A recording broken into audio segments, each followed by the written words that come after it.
Mirisnya hukum di Indonesia bagi pelaku pelecehan seksual di lingkungan kampus. Kekerasan seksual adalah sebuah tindakan seksual lewat sentuhan fisik maupun non-fisik yang mengarah ke seksualitas korban. Tindakan kriminal ini ada di mana-mana, dapat dilakukan oleh siapa saja. Terlebih lagi jika sang pelaku mempunyai kuasa lebih, contohnya ada pada kasus Unri, sebuah kasus di mana sang dosen melecehkan sang mahasiswi ketika bimbingan skripsi.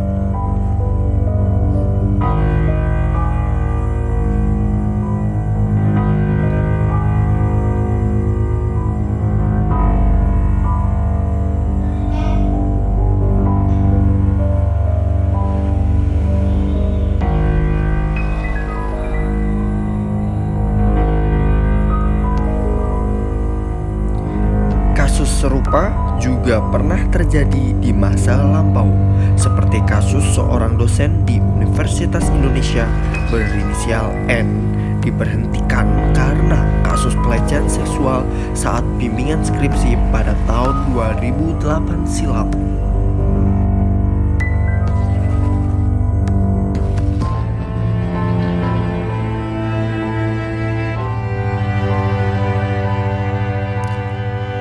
Di sini bisa terlihat bahwa lingkungan kampus masih rawan kejahatan dan masih belum bisa dianggap tempat yang aman untuk mengenyam ilmu. Pada survei tahun 2020, dinyatakan sebanyak 77% dosen di Indonesia mengatakan bahwa kekerasan seksual pernah terjadi di lingkungan kampus. Terlebih lagi, data Komisi Nasional Perempuan menunjukkan 27% aduan kekerasan seksual di lingkungan perguruan tinggi.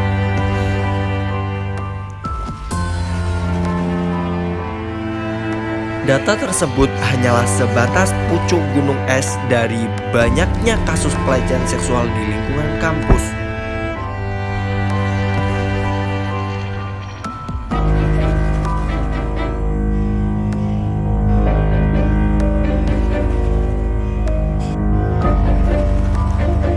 Bagaimana hukum yang berlaku pada pelaku pelecehan seksual?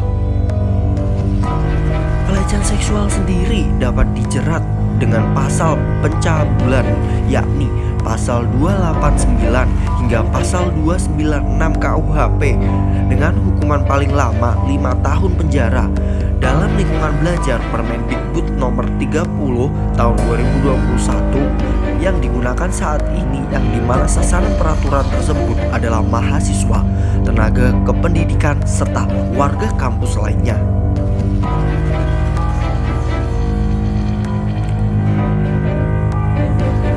Menurut Permendikbudristek nomor 30, penggunaan sanksi pelaku ditetapkan dengan keputusan pemimpin perguruan tinggi berdasarkan rekomendasi satuan tugas dan persetujuan korban.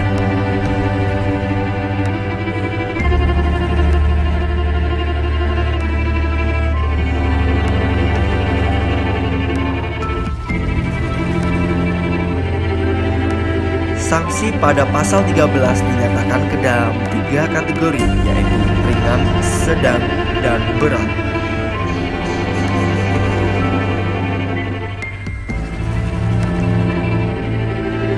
Untuk sanksi ringan berupa teguran tertulis dan permintaan maaf yang dipublikasikan.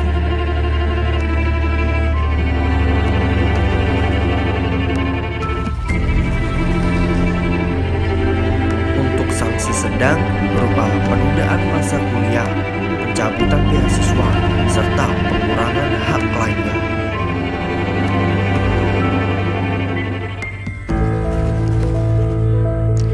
Dan untuk sanksi berat berupa pemberhentian tetap sebagai mahasiswa dan pemberhentian tetap sebagai pendidik.